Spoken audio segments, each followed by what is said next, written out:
서울 한복판. 오후 3시 반에 따사로운 햇살이 버스 정류장을 환하게 비추고 있었어요.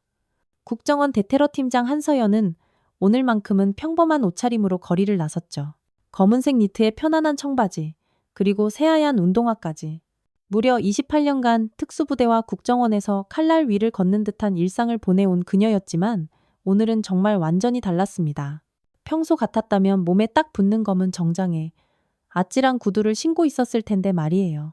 오늘은 마치 평범한 회사원처럼 편안하게 차려입었죠. 손에 든 가방도 늘 들고 다니던 딱딱한 서류 가방이 아니었어요. 딸이 선물해준 아담한 크로스백이었죠.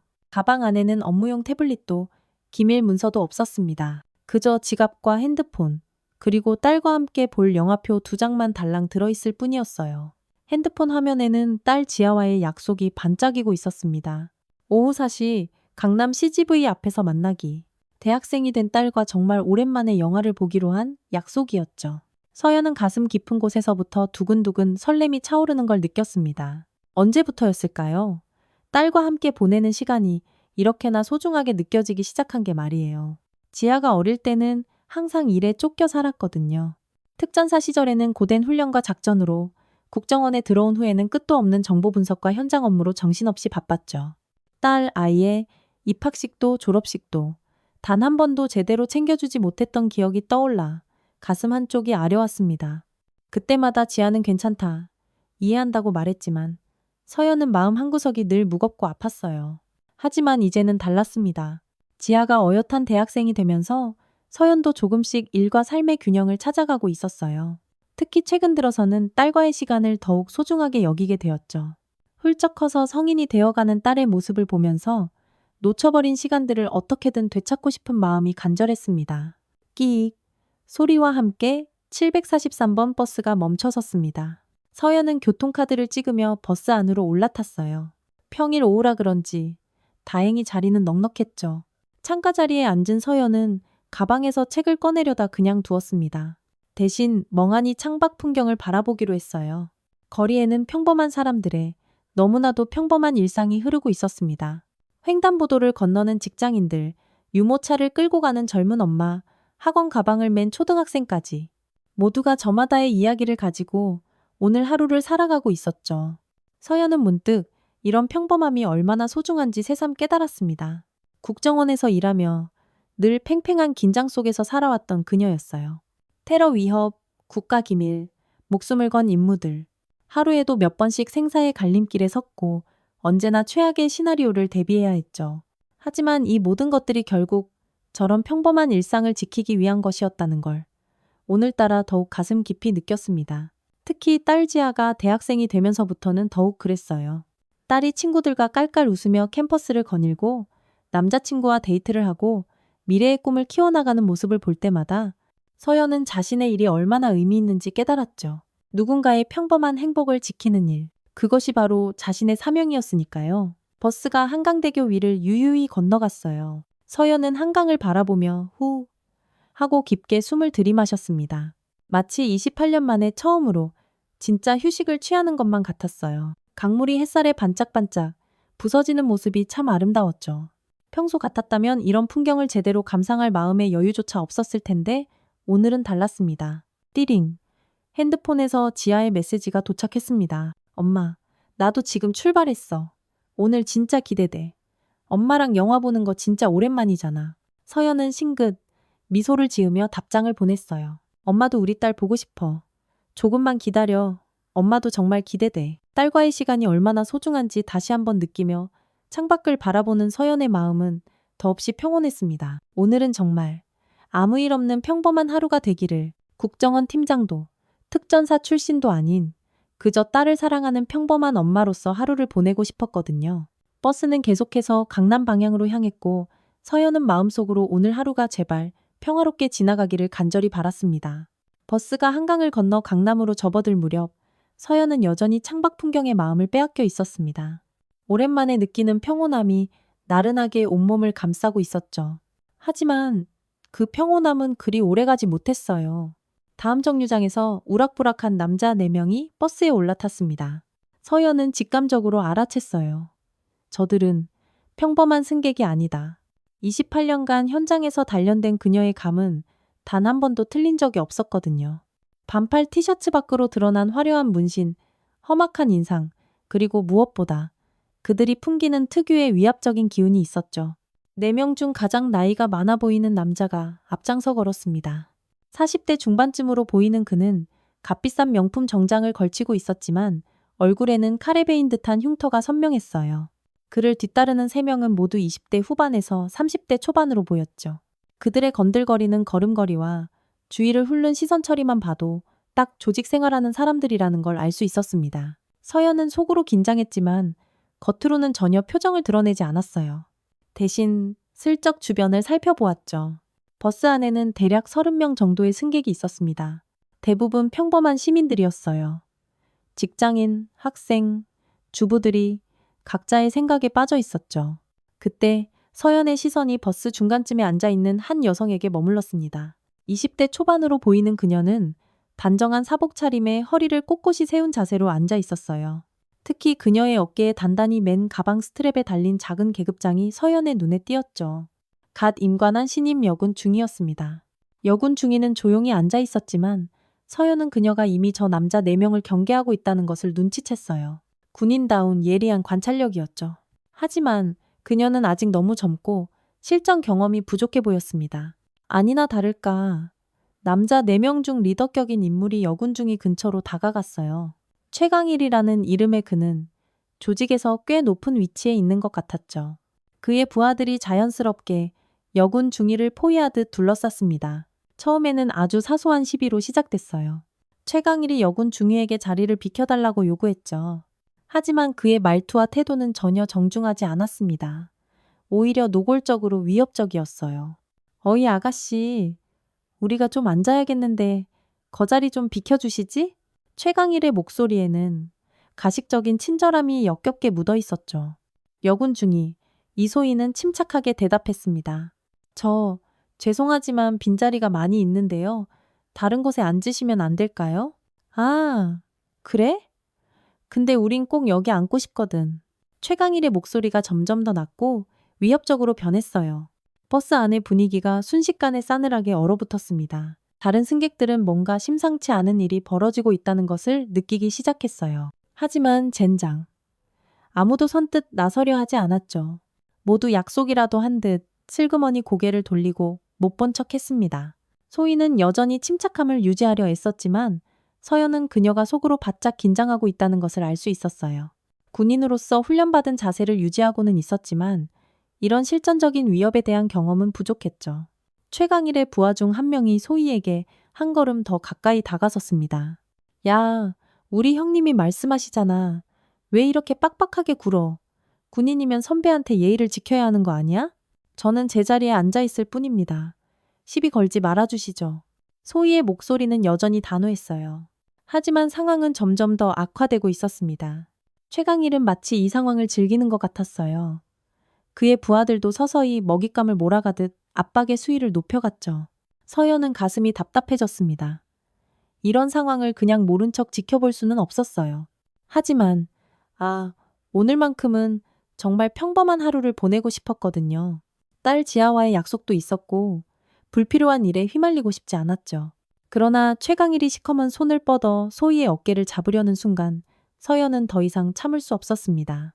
28년간 그녀의 몸에 피처럼 흐르던 정의감이 다시 꿈틀거리기 시작했어요. 그녀는 조용히 자리에서 일어났습니다. 버스 안의 공기가 갑자기 훅 하고 무거워졌고 서연의 눈빛이 순간적으로 서늘하게 빛났습니다. 평범한 시민이라는 가면 뒤로 특전사 출신 국정원 요원의 본 모습이 서서히 드러나기 시작했죠. 최강일의 손이 소희의 어깨에 닿기 직전 바로 등 뒤에서 얼음장같이 차가운 목소리가 들려왔습니다. 그 손 놓으시죠. 서연이 최강일의 바로 뒤에 서서 말했어요.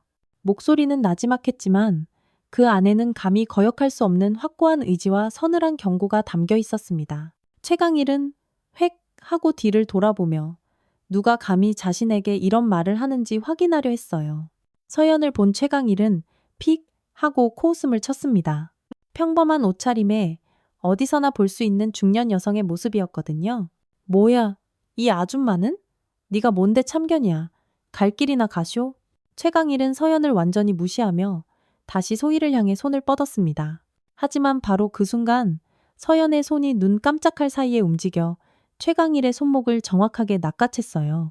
악! 최강만이 짧은 비명을 질렀습니다. 서연의 소나기에서 느껴지는 압력은 상상을 초월했어요. 뼈가 으스러질 것 같은 끔찍한 고통이 손목에서부터 팔 전체로 찌르르 퍼져나갔습니다. 너 뭐야? 이거 안 놔? 최강일이 고통에 찬 비명을 질렀지만 서연은 미동도 하지 않았어요. 오히려 더 강하게 손목을 틀어쥐었습니다. 다른 조직원들이 그제야 상황을 파악하고 서연에게 험악하게 달려들었습니다. 이 여자가 감히 우리 형님한테 뭐 하는 거야? 덩치 좋은 첫 번째 조직원이 서연을 향해 주먹을 휘둘렀어요. 하지만 서연은 최강일의 손목을 잡은 채로 몸을 살짝 비틀어 가볍게 그 주먹을 피했습니다. 동시에 자유로운 다른 손으로 그의 팔을 잡아채 그대로 비틀어 버렸어요. 으악! 첫 번째 조직원이 바닥에 무릎을 꿇었습니다. 서연의 간결하고 정확한 합기도 기술에 완전히 제압당한 것이었어요. 어머나! 세상에! 다른 승객들이 놀라서 소리를 질렀지만 서연은 전혀 당황하지 않았습니다. 28년간 수많은 실전을 겪어온 그녀에게 이 정도는 식은 죽먹기나 다름없었거든요. 두 번째와 세 번째 조직원이 동시에 덤벼들었습니다. 하나는 서연의 등 뒤에서, 다른 하나는 옆에서 동시에 공격했어요.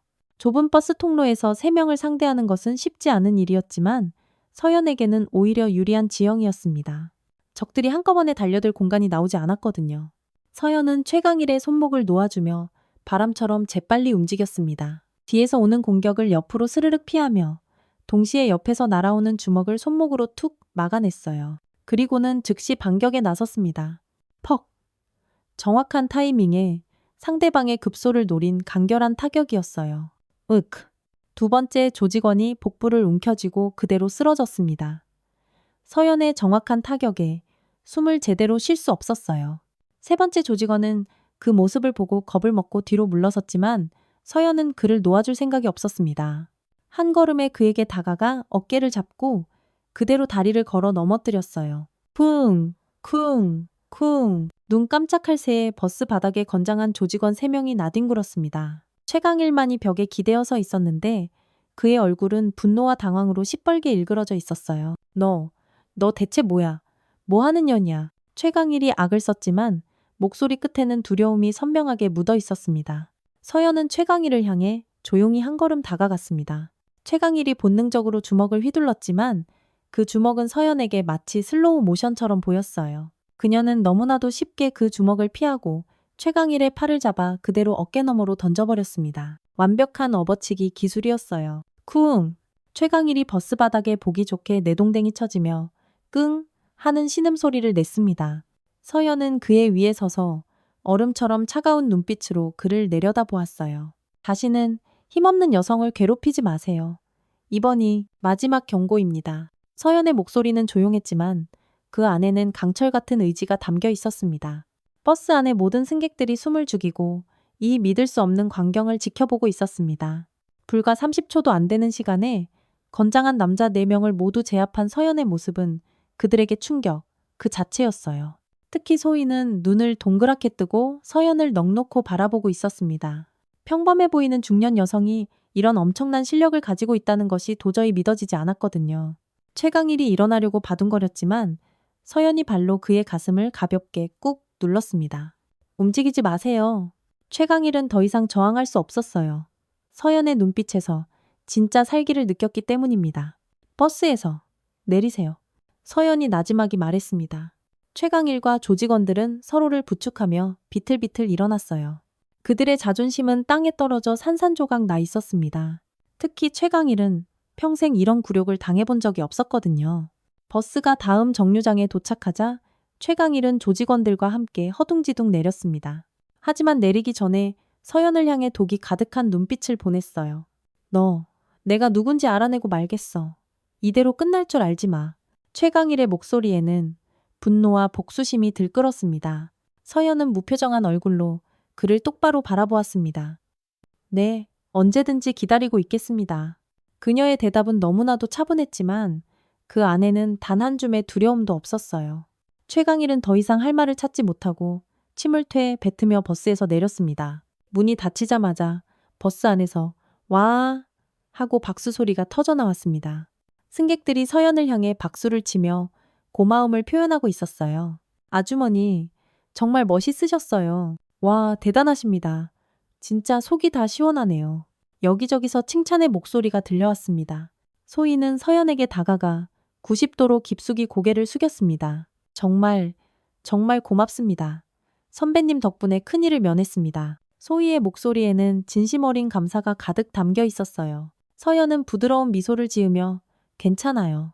당연한 일을 했을 뿐인걸요 라고 답했습니다. 하지만 서연의 마음 한편에는 불안감의 씨앗이 싹트고 있었습니다. 최강일의 마지막 말이 그냥 하는 허풍이 아닐 수도 있다는 생각이 들었거든요. 조직원들의 행동거지로 보아 동네 어깨 좀 쓰는 보통 깡패들이 아닌 것 같았습니다. 하지만 지금은 그런 걱정보다 소희의 안전이 더 중요했어요. 버스가 다시 출발하면서 분위기는 점차 안정을 되찾았습니다. 승객들은 여전히 서연을 신기하고 존경스러운 눈빛으로 바라보고 있었지만 더 이상 소란스럽지는 않았어요. 서연은 소희와 나란히 앉아 조용히 대화를 나누기 시작했습니다. 이 만남이 그들의 운명을 송두리째 바꿀 아주 중요한 시작점이 될 것이라는 사실을 그때는 아직 아무도 모르고 있었습니다. 버스에서 내린 서연과 소희는 근처 카페로 향했습니다. 방금 전에 소동으로 두 사람 모두 마음을 좀 진정시킬 시간이 필요했어요. 특히 소희는 아직도 믿기지 않는다는 표정으로 연신 서연을 힐끔힐끔 쳐다보고 있었습니다. 카페에 들어서자 따뜻하고 향긋한 커피향이 그들을 맞이했어요. 커피 한잔 하시죠. 제가 살게요.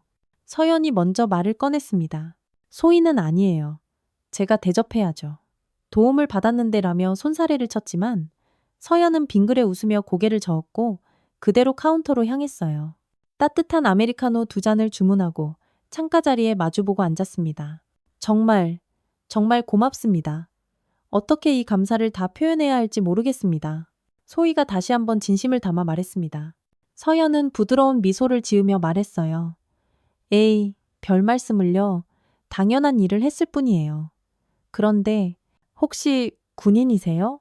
소희의 꼿꼿한 자세와 절도 있는 말투에서 군인 특유의 품격이 느껴졌거든요. 네, 맞습니다. 육군 중위 이소희입니다.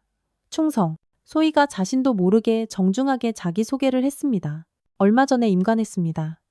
오늘은 휴가라서 사복을 입고 나온 거였는데 아이고, 이런 일을 당하게 될 줄은 정말 몰랐습니다. 소희의 목소리에는 아직도 당황스러움이 가시지 않은 채 남아 있었어요. 서연은 소희의 말을 들으며 고개를 끄덕였습니다. 아, 군인이셨군요. 어쩐지 아까 그 험악한 상황에서도 침착하시더라고요. 저도 예전에 군 생활을 좀 해서 딱 보면 알 수 있었어요. 서연은 자신의 정체를 완전히 밝히지는 않았지만 슬쩍 동질감을 표현했습니다. 두 사람은 커피를 마시며 자연스럽게 대화를 이어갔습니다. 소희는 서연의 엄청난 무술 실력에 대해 계속 궁금해했고 서연은 그저 웃으며 적당히 얼버무리며 화제를 돌렸어요. 대화가 편안해지자 소희는 자신도 모르게 손목의 시계를 만지작거렸습니다. 무의식적인 습관인 듯 했어요. 바로 그 순간 서연의 눈이 소희의 손목에 그대로 고정되었습니다. 소희가 차고 있는 시계를 본 순간 서연의 얼굴이 새하얗게 질렸어요. 커피잔을 들고 있던 손이 파르르 미세하게 떨렸습니다. 저기, 그 시계. 서연의 목소리가 떨리며 나왔어요. 소희는 서연의 갑작스러운 반응에 어머나 하고 놀라며 자신의 손목을 내려다보았습니다. 아, 이 시계요? 저희 할아버지 유품이에요. 왜 그러세요? 소희가 걱정스러운 표정으로 물었어요. 서연은 한동안 말을 잇지 못하고 그 시계만 뚫어져라 바라보고 있었습니다. 그 시계는 아주 특별한 것이었습니다. 은색 케이스에 낡은 검은 가죽 밴드, 그리고 시계 뒷면에 새겨진 아주 작은 새김까지. 서연은 그 시계를 너무나도 잘 기억하고 있었습니다.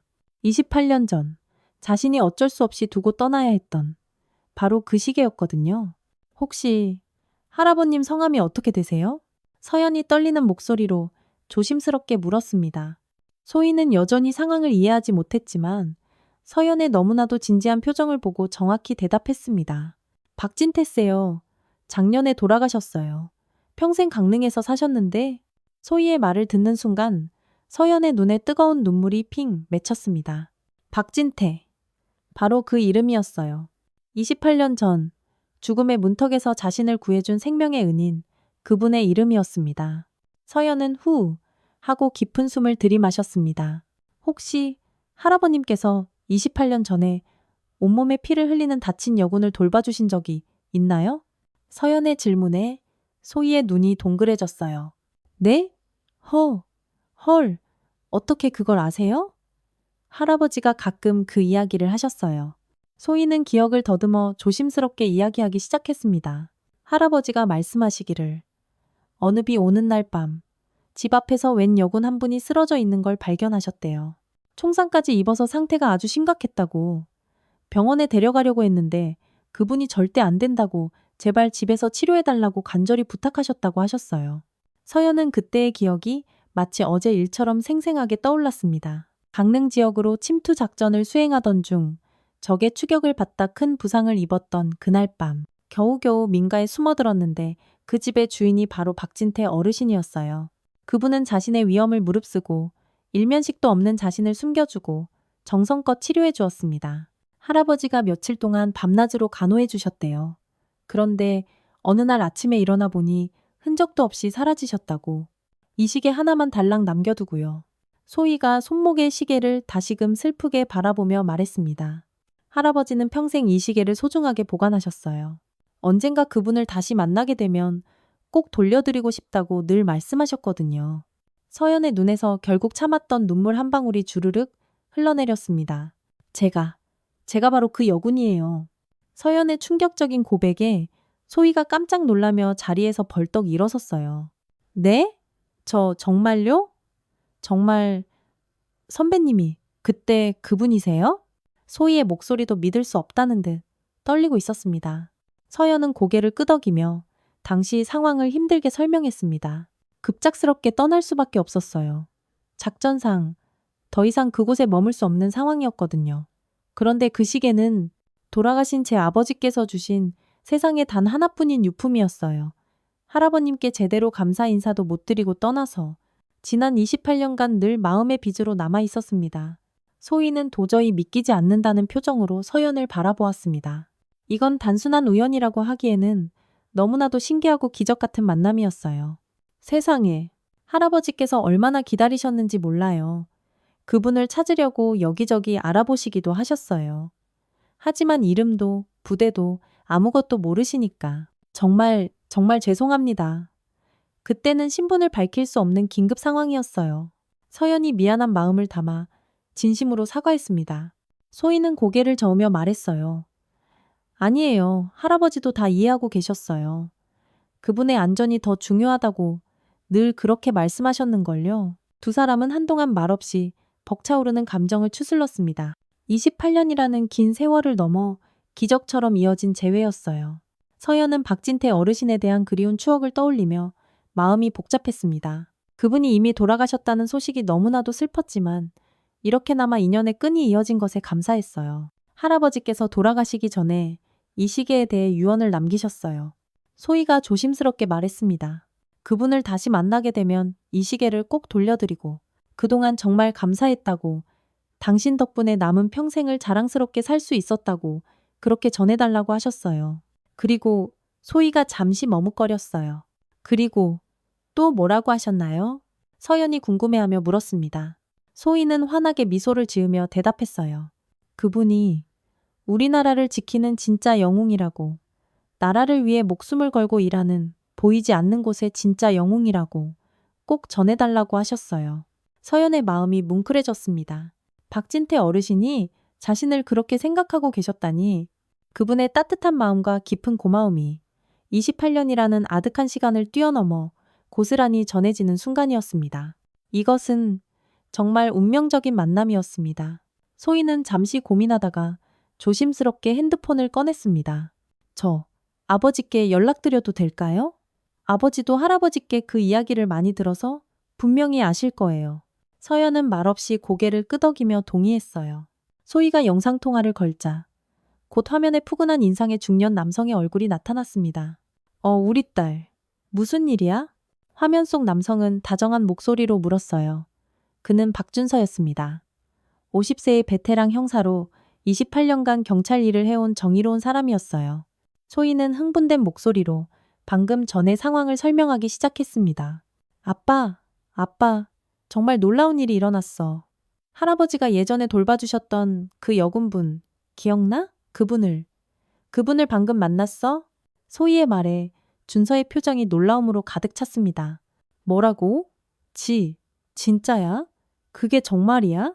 준서는 믿기지 않는다는 표정으로 화면을 뚫어져라 들여다보았어요. 소희가 핸드폰을 돌려 서연을 비춰주었습니다. 서연은 어색하게 손을 흔들며 화면 속의 준서에게 인사했어요. 아, 안녕하세요. 준서는 서연의 얼굴을 자세히 살펴보더니 갑자기 헉 하고 놀란 표정을 지었습니다. 잠깐, 혹시 그때 집에 꼬마 아이가 하나 있지 않았나요? 어린 소년이. 서연이 조심스럽게 말을 꺼냈습니다. 준서의 눈이 믿을 수 없다는 듯이 크게 떠졌어요. 누나, 맞다, 누나야. 준서가 화면 너머로 소리쳤습니다. 그는 바로 28년 전 아버지를 도와 서연을 돌봐주었던 바로 그 소년이었거든요. 당시 22살, 풋풋한 청년이었던 준서는 아버지 박진태와 함께 온몸이 피투성이가 된 서연을 정성껏 치료했었습니다. 매일 약을 갈아주고 죽을 쑤어다 주고 상처를 소독해 주었어요. 비록 며칠간의 짧은 만남이었지만 어린 준서에게 서연은 아주 깊고 강렬한 인상을 남겼습니다. 정말 준서가 맞나요? 서연의 목소리가 가늘게 떨렸습니다. 준서는 눈물을 글썽이며 세차게 고개를 끄덕였어요. 네, 누나, 저 박준서예요. 세상에, 정말 오랜만이에요. 누나, 화면을 통해서지만 28년 만에 기적 같은 재회가 이루어지는 순간이었습니다. 소희는 이 놀라운 상황을 옆에서 지켜보며 입을 떡 벌리고 다물지 못했어요. 할아버지가 돌봐준 그 여군이 바로 눈앞의 서연이고 그 여군을 자신의 아버지도 생생하게 기억하고 있다니 정말 말도 안 되는 우연의 연속이었습니다. 누나, 그동안 어떻게 지내셨어요? 아버지가 돌아가시기 전까지 누나를 얼마나 찾으셨는지 몰라요. 준서의 목소리에는 그리움과 안타까움이 뒤섞여 있었어요. 서연은 미안한 마음을 담아 힘들게 대답했습니다. 정말 미안해요. 그때는 신분을 밝힐 수 없는 상황이라. 아버님께 제대로 인사도 못 드리고 떠나서 늘 마음의 빚으로 남아 있었어요. 서연의 진심이 담긴 사과에 준서는 고개를 저었어요. 아니에요, 누나. 아버지도 다 이해하고 계셨어요. 나라를 위해 아주 위험하고 중요한 일을 하시는 분이라고. 우리가 그런 분을 도울 수 있어서 오히려 영광이라고 늘 말씀하셨거든요. 준서의 말에 서연의 눈가가 뜨겁게 촉촉해졌습니다. 준서는 당시를 회상하며 이야기를 계속했습니다. 제가 그때 경찰이 되겠다고 결심했어요. 누나처럼 정의를 위해 싸우는 멋진 사람이 되고 싶었거든요. 그의 말에 서연은 깜짝 놀라며 물었어요. 그럼 지금도 경찰 일을 하고 계신가요? 네, 강력계 형사로 일하고 있어요. 벌써 28년째네요. 준서가 자랑스럽게 대답했습니다. 서연은 가슴 벅찬 감동을 감추지 못했어요. 어리고 순수했던 그 청년이 자신의 영향을 받아 정의로운 경찰이 되었다니, 정의를 추구하는 그 굳건한 정신이 이렇게 세대를 넘어 이어진 것 같아 가슴이 뿌듯했습니다. 세 사람은 한동안 과거의 추억을 나누었습니다. 준서는 아버지가 서연을 얼마나 걱정했는지, 그 낡은 시계를 얼마나 소중하게 보관했는지 눈시울을 붉히며 들려주었어요. 서연도 그때의 감사함과 미안함을 몇 번이고 진심으로 전했습니다. 누나, 꼭 한번 만나요. 소희랑 같이 저희 집으로 오세요. 아버지가 누나를 위해 준비해둔 것들이 있어요. 준서의 제안에 서연은 깜짝 놀랐습니다. 준비해둔 것들이요? 네, 나중에 만나면 제가 다 보여드릴게요. 혹시 오늘 시간 괜찮으세요? 서연은 잠시 고민했습니다. 사랑하는 딸 지아와의 약속이 있었거든요. 사실은 딸하고 영화 보기로 약속이 있어서. 어이쿠, 그럼 따님도 같이 오세요. 당연히 그래야죠. 가족들이 모두 함께 만나는 게 좋을 것 같아요. 준서가 적극적으로 권했어요. 소희도 옆에서 거들었습니다. 맞아요, 선배님. 정말 좋은 생각이에요. 저희 아빠가 할아버지 이야기를 정말 많이 해주실 거예요. 서연은 마음이 따뜻해지는 것을 느꼈습니다. 이런 기적 같은 우연한 만남이 이렇게나 소중한 인연으로 이어지다니. 그럼 딸에게 한번 연락해 볼게요. 서연이 핸드폰을 꺼내 딸 지아에게 전화를 걸었습니다. 하지만 뚜루르 하는 연결음만 계속될 뿐 지아는 전화를 받지 않았어요. 이상하네. 평소에는 바로 받는데. 서연의 얼굴에 걱정의 그림자가 스쳤습니다. 준서가 화면을 통해 서연의 표정을 보고 물었어요. 누나, 무슨 일이세요? 딸 아이한테 전화가 안 돼요. 오늘 만나기로 했는데. 서연은 가슴속에서 불길한 불안감이 스멀스멀 피어오르는 것을 느꼈습니다. 모녀 간의 약속을 그 무엇보다 중요하게 생각하는 지아가 연락도 없이 전화를 받지 않을 리가 없었거든요.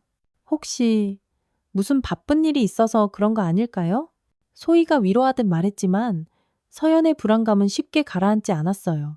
어머니의 직감이 뭔가 단단히 잘못되었다고 경고하고 있었습니다. 바로 그때 서연의 핸드폰에 낯선 번호로 전화가 걸려왔습니다. 서연이 긴장된 마음으로 전화를 받자 귀에 익은 목소리가 섬뜩하게 들려왔어요. 바로 최강일의 목소리였습니다. 오늘 버스에서 만난 그 잘난 아줌마 맞지?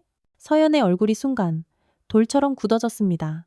최강일이 어떻게 자신의 번호를 알았는지, 그리고 왜 이 타이밍에 전화를 하는지 끔찍하고 불길한 예감이 온몸을 덮쳤어요. 준서와 소희는 서연의 급변한 표정을 보며 걱정스럽게 바라보았습니다. 누나, 무슨 일이에요? 준서가 화면 너머로 다급하게 물었지만 서연은 대답할 수 없었어요. 최강일의 전화가 단순한 협박이 아닐 것 같다는 끔찍한 두려움이 들었거든요. 특히 딸 지아와 연락이 닿지 않는 바로 이 상황에서 걸려온 전화가 절대 우연일 리 없었습니다.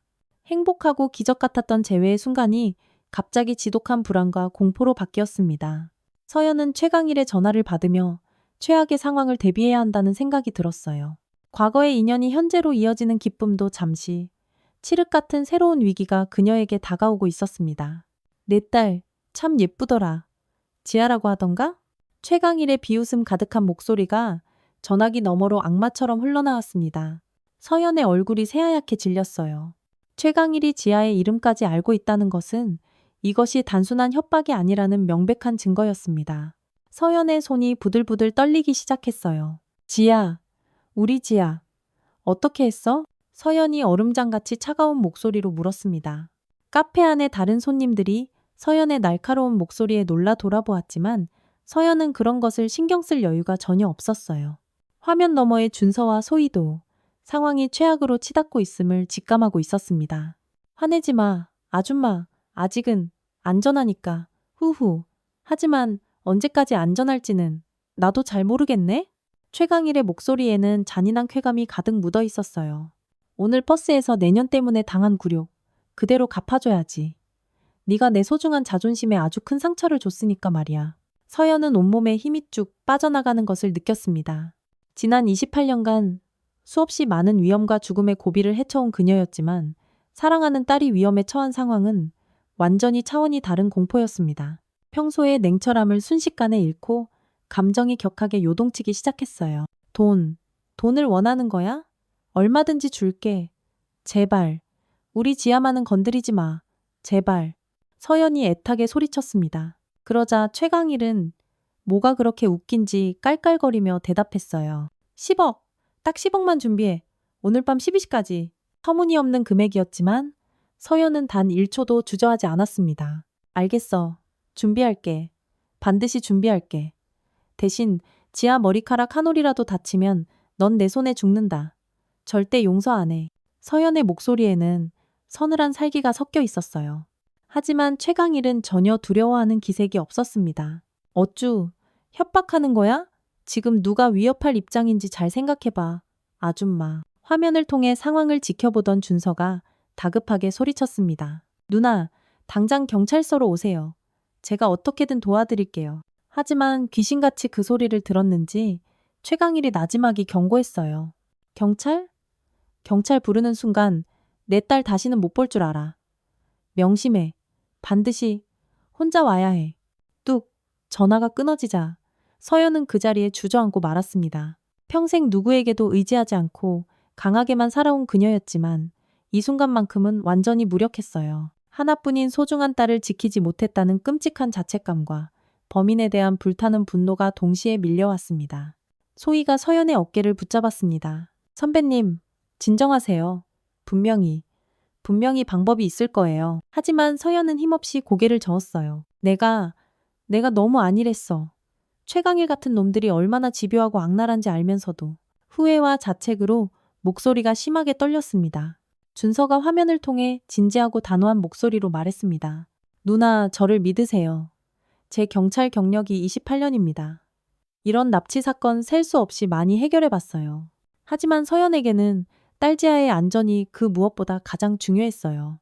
섣부른 경찰의 개입으로 오히려 상황이 악화될 수도 있었습니다. 핸드폰 위치 추적이라도 해볼까요? 소희가 제안했지만 서연은 고개를 저었어요. 이미 꺼놨을 거야. 그놈들도 바보가 아니거든. 서연의 예상대로 지아의 휴대폰은 전원이 꺼져 있었습니다. 카페에서 나온 세 사람은 곧장 준서의 집으로 향했습니다.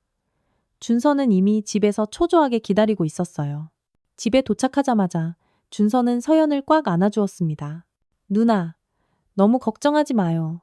제가 반드시 찾을 거예요. 준서는 즉시 동료 형사들에게 연락을 취했습니다. 공식적인 수사 라인이 아닌 비공식적으로 믿을 수 있는 동료들에게 도움을 요청한 것이었어요. 납치 사건은 골든타임이 가장 중요해요. CCTV 확인부터 신속하게 시작해야 합니다. 준서는 전문가답게 차근차근 계획을 세워나갔습니다. 하지만 서연은 여전히 불안했어요. 경찰이 움직이는 걸. 최강일 그놈이 알면 어떡해? 준서는 단호하게 고개를 저으며 말했어요. 비밀리에 진행할 겁니다. 표면적으로는 일반 가출인 실종 신고로 처리하고 물밑에서 조용히 움직일 거예요. 밤이 깊어갈수록 서연의 불안감은 더욱 커져만 갔습니다. 10억 원이라는 거액을 당장 어떻게 마련할지도 문제였지만 더 큰 걱정은 과연 최강만이 돈을 받고도 순순히 지아를 놓아줄 것인가 하는 점이었어요. 그들의 잔인한 행동거지로 보아 단순한 금품 요구가 아닐 가능성이 높았습니다. 누나, 이거 한번 보세요. 준서가 먼지 쌓인 오래된 상자를 하나 꺼내왔습니다. 그 안에는 28년 전 서연이 그 집에 머물렀던 흔적들이 고스란히 보관되어 있었어요. 서연이 쓰던 낡은 수건, 급하게 갈아입었던 옷가지들, 그리고 그녀가 남기고 간 작은 메모까지. 박진태 어르신이 아들 몰래 정성스럽게 보관해둔 것들이었습니다. 아버지가 누나를 다시 만나면 꼭 돌려드리려고 전부 보관해두셨어요. 준서의 말에 서연의 눈에 다시 눈물이 맺혔습니다. 그런데 그 중에서 빛바랜 작은 메모 하나가 서연의 시선을 강하게 끌었어요.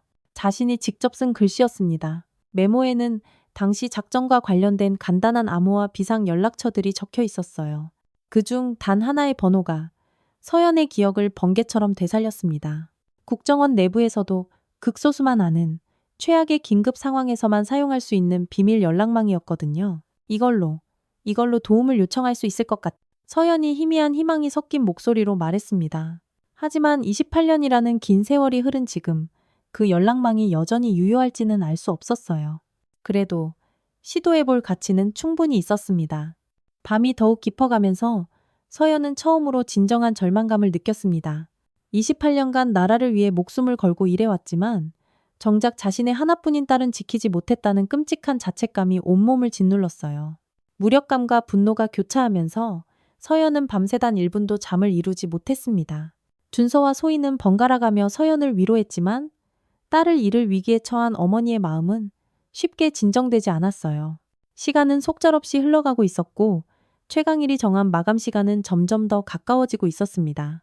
서연은 자신의 인생에서 가장 길고 끔찍한 밤을 보내고 있었어요. 새벽 5시, 칠흑 같은 어둠 속에서 준서의 휴대폰이 요란하게 울렸습니다. 밤새 뜬 눈으로 밤을 지새우던 서연이 벌떡 일어났어요. 준서는 급하게 전화를 받더니 굳어있던 얼굴에 희망의 빛이 스쳤습니다. 찾았습니다. 시내 외곽에 있는 폐창고예요. 어젯밤 늦게 수상한 차량 여러 대가 그곳으로 들어가는 것이 인근 CCTV에 찍혔고 지하의 휴대폰 마지막 신호도 바로 그 근처에서 끊어졌다는 소식이었습니다. 서연은 당장이라도 뛰쳐나갈 기세였지만 준서가 단호하게 말렸습니다. 누나, 혼자 가면 절대 안 돼요. 위험합니다. 준서는 비공식적으로 움직이겠다며 반드시 함께 가자고 설득했습니다. 소희도 군인으로서 반드시 도움이 될 거라며 동참하겠다고 나섰어요. 서연은 잠시 고민했지만 이성을 되찾고 혼자서는 한계가 있다는 것을 인정할 수밖에 없었습니다. 세 사람은 새벽의 차가운 어둠을 뚫고 폐창고로 향했습니다. 준서는 만약의 상황에 대비해 가장 믿을 수 있는 동료 형사 2명에게 비밀리에 지원을 요청했어요. 차 안에서 서연은 냉철하게 작전 계획을 세웠습니다. 자신이 먼저 잠입해서 내부 상황을 파악하겠다고 했어요. 그 무엇보다 딸 지아의 안전이 가장 중요했기 때문입니다. 폐창고에 도착하자 주변은 죽은 듯이 고요했습니다. 새벽 5시 반. 아직 해가 뜨기 전이라 짙은 어둠이 그들을 감싸고 있었어요. 서연은 동물적인 감각으로 주변을 살피며 신속하게 진입로를 파악했습니다. 오랜 경험으로 이런 상황에는 뼛속까지 익숙했거든요. 창고 안에서는 희미한 불빛이 새어나오고 있었고 몇 대의 검은색 차량이 주차되어 있었습니다. 서연은 고양이처럼 소리 없이 살금살금 창고에 접근했습니다. 먼지 낀 창문 틈으로 안을 들여다보니 지아가 의자에 꽁꽁 묶여있는 게 보였어요. 다행히 의식은 있어 보였지만 겁에 질린 표정이 역력했습니다. 최강일과 그 조직원 3명이 지아의 주변을 어슬렁거리며 지키고 있었어요. 서연은 준서에게 포위 완료 신호를 보냈고 준서와 소희 그리고 동료 형사들이 각각 다른 방향에서 소리 없이 창고를 둘러쌌습니다. 그때 최강일이 지아에게 다가가 비아냥거리는 게 보였습니다. 야, 시간이 다 됐는데 니네 엄마가 안 오네? 버림받았나 봐. 어떡하냐. 킥킥. 그러자 지아가 고개를 똑바로 들고 당당하게 외쳤습니다. 우리 엄마는 반드시 와. 그리고 너희 같은 쓰레기들은 다 잡혀갈 거야. 딸의 용기 있는 모습을 본 서연은 가슴이 뭉클해졌어요. 최강일이 화가 나서 지아를 때리려고 손을 번쩍 들자 서연은 더 이상 기다릴 수 없었습니다. 즈우. 서연이 창고문을 박차고 들어가자 최강일이 비웃으며 말했습니다. 오, 드디어 오셨네. 아줌마, 돈은 가져왔나? 서연은 들고 있던 가방을 들어보이며 지아부터 풀어줘 라고 외쳤지만 최강일은 먼저 가방부터 확인해야겠다며 비열하게 웃었어요. 조직원 한 명이 서연에게 다가왔지만 서연은 경계하며 뒤로 물러섰습니다. 바로 그때 꼼짝 마. 모두 손들어. 경찰이다. 창고의 모든 문이 동시에 열리며 준서와 형사들이 들이닥쳤습니다. 최강일의 얼굴이 분노와 당황으로 흉측하게 일그러졌어요. 씨발, 경찰을 불렀어? 약속이 다르잖아. 최강일은 품에서 날카로운 칼을 꺼내 순식간에 지아의 목에 들이댔어요. 혼자 온다고 했잖아. 서연이 절규했지만 이미 상황은 최악으로 치달았습니다. 최강일은 지아를 인질로 삼아 질질 끌며 뒤로 물러서기 시작했습니다. 다들 물러서. 이 계집애가 어떻게 돼도 상관없다는 거야. 서연과 준서는 어쩔 수 없이 천천히 뒤로 물러섰습니다. 최강일이 지아를 끌고 창고 뒤쪽 문으로 도망치려던 바로 그 순간 창고 뒤쪽 문에서 소희가 나타났어요. 완벽한 타이밍이었습니다. 최강일이 소희를 보고 당황하는 그 찰나의 순간을 준서는 놓치지 않았습니다. 28년 베테랑 형사의 동물적인 순발력으로 번개같이 김성만에게 달려들었어요. 최강일이 본능적으로 칼을 휘둘렀지만 준서는 정확하게 그의 손목을 낚아채 그대로 꺾어버렸습니다. 크악! 최강일이 바닥에 나뒹굴며 칼을 놓쳤고 서연은 즉시 지아에게 달려가 밧줄을 풀어주었어요. 엄마, 흐앙! 지아가 서연의 품에 안겨 참았던 울음을 터뜨리기 시작했습니다. 나머지 조직원들도 순식간에 달려든 형사들에게 모두 제압당했어요. 상황이 완전히 정리되자 서연은 안도의 한숨을 내쉬었습니다. 다행이다. 우리 딸이 무사해서 정말 다행이다. 준서가 최강일에게 수갑을 채우며 말했습니다. 이제 다 끝났어. 이 개자식아. 하지만 최강일은 바닥에 엎드려서도 끝까지 악독한 모습을 보였어요. 끝? 이게 끝인 줄 알아? 우리 조직이 어떤 조직인데? 서연이 최강일을 차갑게 내려다보며 물었습니다. 혹시 28년 전 강릉에서 활동했던 그 북극성이라는 조직과 관련 있나? 최강일의 얼굴이 경악으로 변했습니다. 서연이 그 비밀 작전의 이름을 알고 있다는 것에 완전히 당황한 것이었어요. 최강일은 결국 모든 것을 털어놓았습니다. 자신의 아버지가 바로 그때 그 조직의 보스였다고. 그는 28년 전 서연이 끈질기게 추적했던 바로 그 범죄 조직의 후계자였던 것이었어요. 서연은 모든 퍼즐 조각이 맞춰지는 것을 느꼈습니다. 28년 전 미완성으로 끝날 수밖에 없었던 그 작전이 오늘에서야 비로소 진짜 마침표를 찍는 순간이었습니다. 과거의 악연이 현재까지 이어졌지만 결국 정의가 승리한 것이었습니다. 최강일은 체포되었고 그의 조직도 완전히 뿌리 뽑힐 예정이었어요. 준서가 최강희를 끌고 나가면서 서연에게 말했습니다. 28년 전 누나가 시작했던 그 일을 오늘 우리가 함께 끝낼 수 있어서 영광입니다. 서연은 가슴 벅찬 감동을 감추지 못했습니다. 과거와 현재가 이렇게 기묘하게 연결되어 마침내 정의가 실현되다니. 운명이라는 게 정말 존재하는 것만 같았어요. 지아를 꼭 껴안고 있던 서연은 딸에게 미안하다고 말했습니다. 엄마 때문에 우리 딸이 위험에 빠져서 정말 미안해. 하지만 지아는 고개를 저었습니다. 아니야, 엄마. 나는 엄마가 정의를 위해 일하는 모습이 정말 자랑스러워. 나도 커서 엄마처럼 강하고 멋진 사람이 될 거야. 새벽 햇살이 창고 안으로 환하게 스며들면서 길고 길었던 어둠이 완전히 걷히고 있었습니다. 28년 만에 완성된 정의, 그리고 세대를 이어가는 용기와 희망이 그곳에 눈부시게 빛나고 있었어요.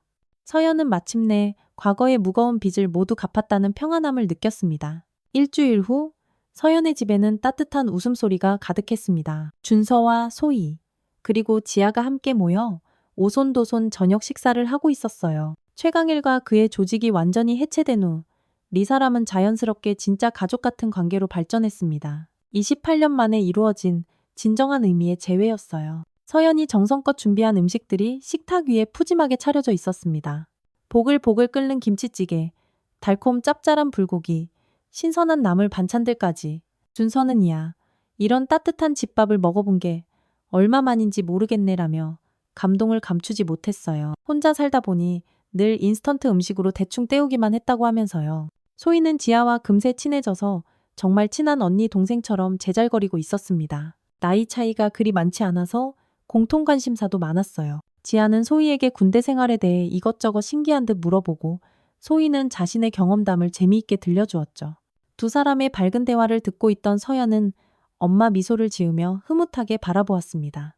식사를 마친 후 거실에 모여 앉아 차를 마시며 도란도란 이야기를 나누었습니다. 준서가 맞다 하더니 상자를 하나 더 꺼내왔어요. 그 안에는 28년 전 박진태 어르신이 몰래 써놓은 낡은 일기장이 들어있었습니다. 서연에 대한 기록들이 페이지마다 빼곡히 적혀 있었어요. 일기장을 조심스럽게 펼쳐보니 박진태 어르신의 정성스러운 글씨가 나타났습니다.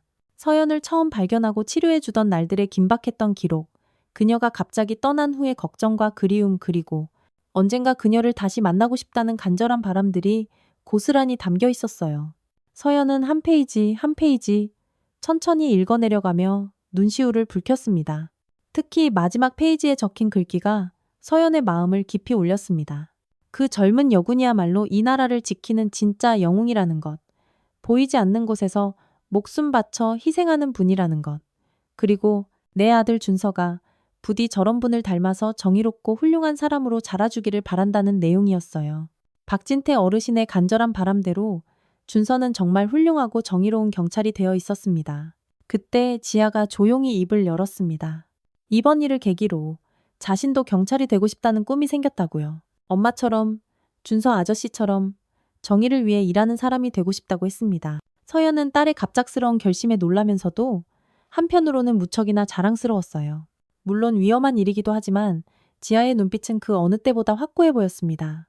준서가 지아의 말을 듣고 잠시 생각에 잠기더니 책상 서랍에서 무언가를 꺼내왔습니다. 그것은 자신이 처음 경찰이 되었을 때 받은 낡고 빛바랜 배지였어요. 28년 동안 자신의 분신처럼 소중하게 보관해 온 것이었습니다. 준서는 그 배지를 지아의 손에 조심스럽게 건네주었습니다. 이 정의의 정신이 우리 다음 세대에게도 무사히 이어지기를 바란다. 지아는 벅찬 감동을 느끼며 소중하게 배지를 받아들었습니다. 손 안에 느껴지는 배지는 묵직했지만 참 따뜻했습니다. 소희도 지아의 결심을 진심으로 응원하며 자신이 도울 수 있는 일이 있다면 언제든 말하라고 격려했습니다. 군인과 경찰은 모두 나라를 지키는 소중한 동료니까요. 서연은 이 모든 광경을 지켜보며 가슴이 벅차오르는 것을 느꼈습니다. 28년 전 자신이 받았던 작은 친절과 도움이 이렇게나 크고 아름다운 선순환으로 돌아오다니. 박진태 어르신의 따뜻한 마음이 아들 준서에게 이어졌고 이제는 손녀뻘인 지아에게까지, 그리고 소희라는 훌륭한 젊은 군인까지 이 인연의 끈에 함께하게 되었습니다. 저녁이 깊어가면서 리사람은 더욱 가까워졌습니다. 마치 오랫동안 함께해온 진짜 가족처럼 편안하고 자연스러웠어요. 준서는 앞으로도 자주 이렇게 모이자고 제안했고 모두가 기쁜 마음으로 동의했습니다. 일주일에 한 번씩은 꼭 함께 모여 저녁 식사를 하기로 약속했어요. 밤이 늦어 준서와 소희가 집으로 돌아갈 준비를 했습니다. 현관에서 작별 인사를 나누며 서연은 진심으로 고마움을 표현했어요. 혼자서는 절대 지아를 구해낼 수 없었을 거라고요. 준서는 손을 저으며 가족이니까요. 가족끼리는 당연한 일입니다라고 따뜻하게 답했습니다. 소희도 서연에게 다시 한번 깊이 인사했습니다. 버스에서의 도움도, 그리고 할아버지의 소중한 이야기를 들을 수 있게 해준 것도 정말 감사하다고 했어요. 서연은 소희의 손을 꼭 잡으며 앞으로도 건강하고 훌륭한 군인이 되어달라고 진심으로 격려했습니다. 두 사람이 떠난 후 서연과 지아는 나란히 서서 함께 설거지를 했습니다. 엄마와 딸이 나누는 조용하고 평화로운 대화의 시간이었어요. 지아야, 경찰이 되겠다는 결심, 정말 확고한 거니? 지아는 망설임 없이 고개를 끄덕이며 확신의 찬 목소리로 대답했습니다. 이번 일을 겪으면서 정의라는 것이 얼마나 소중하고 지켜져야 하는 가치인지 온몸으로 깨달았다고 했어요. 서연은 그런 딸의 어깨를 따뜻하게 토닥이며 말했습니다. 우리 딸이 무엇을 하든 엄마는 항상 응원할게.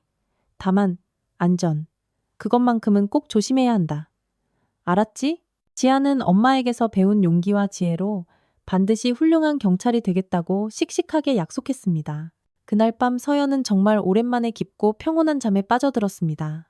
28년간 마음 한구석을 무겁게 짓누르던 빚을 마침내 모두 갚았다는 평안함이 그녀를 부드럽게 감쌌어요. 과거의 작은 선택들이 현재에 얼마나 큰 영향을 미치는지, 그리고 세대를 이어가는 가치의 소중함을 다시 한번 온몸으로 깨달았습니다. 새로운 아침이 밝았습니다. 서연은 창문을 활짝 열고 상쾌한 아침 공기를 깊게 들이마셨어요. 공기가 참 맑고 상쾌했습니다. 오늘부터는 정말 새로운 시작이었어요. 과거의 길고 어두웠던 그림자에서 완전히 벗어나 현재를 온전히 살아갈 수 있게 되었습니다. 작은 선행과 용기가 시간과 세대를 초월하여 어떻게 기적처럼 연결되는지, 그리고 진정한 정의는 혼자가 아닌 따뜻한 연대를 통해 실현된다는 것을 그녀는 온몸으로 경험했습니다. 박진태 어르신에게서 시작된 선행의 고리가 아들 준서와 서연, 그리고 소희와 지아로 이어지며 더욱 단단하고 빛나는 원을 만들고 있었어요. 이것이 바로 멈추지 않는 진정한 운명의 시계가 가리키는 방향이었습니다.